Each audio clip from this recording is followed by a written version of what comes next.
makatulong sa ating mga sektor na magsasaka para malaman ko po kung ano talaga ang hinaing.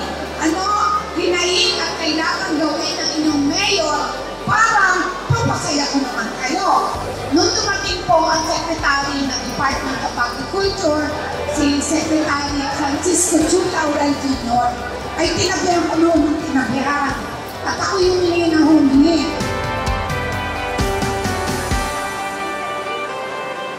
Tinanong ko po, ano ba talaga ang gusto ng ating mga magsasaka? Anong binhi at wala nang reklamo? Sasabihin niya, pinipili ang binibigyan. May tinitingnan at may tinititigan. Ay ako lahat ay nakinig sa inyo. Ay walang tinitingnan, walang tinititigan. Gusto ko pa kayo. Kaya nung sabihin mo sa akin, na-jackpot 3 bin, sinabi ko po sa kanila na gusto niyo po na maganda ang production natin sa Caloocan City. Ay di ibigay niyo ang gusto. O ayan, ibibigay ng maaga. Kasi sabi ninyo, tagal na kami nag-aantay ng bini.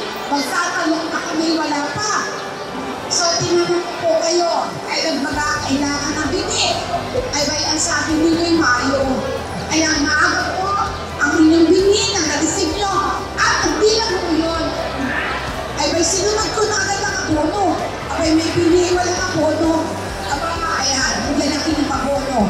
At sabi nga po ni Jasper, tulad ng pinaliwanag na kanina, instead na pupunta kayo sa merchant, abay, ayan mo, dinala na namin para dito nyo na naman kukuhanin at hindi na kayo mahirapan.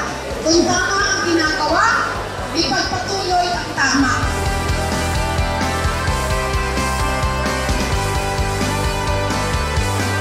Napakaganda ang naging tulong sa ngayon dahil nauna ang voucher sa mga kasabay ng mga bini. Maraming salamat kay Mayor Malo sa punong lungsod ng Calapan at malaki ang naitulong sa mga farmers na magsasaka dito sa barangay natin.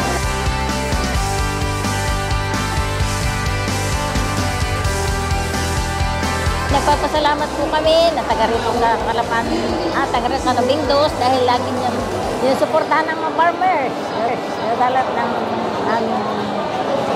hinihingi ay nakakatulong. Maraming salamat.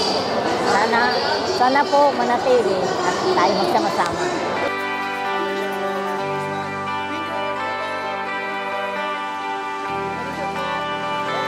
Maraming salamat kay Mayor at malaking tulong yung ibinibigay niyang ayuda sa mga magsasaka.